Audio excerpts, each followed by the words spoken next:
একটি, দুটি কিংবা চারটি নয়, একে একে ১৭টি বিয়ে।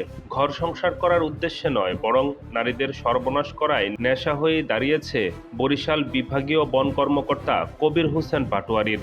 সে যেখানে যায় সেখানে বিয়ে করে, তাদের বউরা আছে, তারপরে সে দিবস দিবে, বিয়ে করবে। এটা কি নারীদের ছেড়ে খারাপ পাইছে? সে নারী নিয়ে কে শুরু করেছে? সে আমরা নারী না? আমরা এখানে কতজন নারী আছি? সে সব প্রত্যেকটা নারীর উপরে অত্যাচার করতে আছে। আমার দাবি তার এই অন্যায় শাস্তি চাই, সোজা কথা। বিয়ের কিছুদিন পরেই ও পারিবারিকভাবে অনুষ্ঠান করার জন্য চাপ দিতে থাকে। উক্ত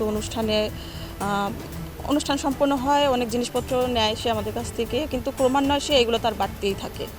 নিতে নিতে নিতে একটা পর্যায়ে আমরা যখন বদলি হয়ে আসে খুলনা সোনারাঙ্গা বাসাতে, ওই বাসাতে ওঠার পরে বিভিন্ন সময় বিভিন্ন মেয়েদেরকে নিয়ে আসতো, যেটা আমার কাছে আসলে বোধগম্য ছিল না, আমি মেনে নিতে পারছিলাম না।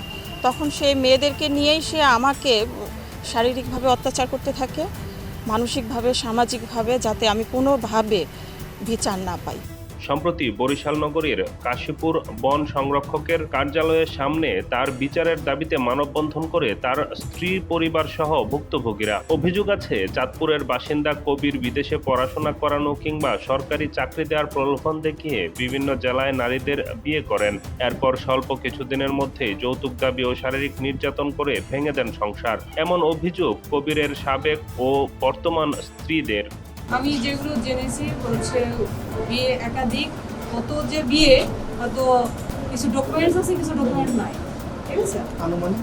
আনুমানিক হচ্ছে কত বলবো, হাফ সেঞ্চুরি হলে হতেও পারে। শুধু এতেই সীমাবদ্ধ নয়, অভিযোগ আছে বরিশাল বন বিভাগের জন্য ভবন নির্মাণের কাজ ১ বছর আগে শেষ হলেও তার দাবি করা ১২ লাখ টাকা ঘুষ না পাওয়ায় কাজ বুঝে নেননি কবির। এতে বিপাকে পড়েছে ঠিকাদার প্রতিষ্ঠান। তার বিরুদ্ধে প্রতারণার মামলাও করেছে স্ত্রীরা।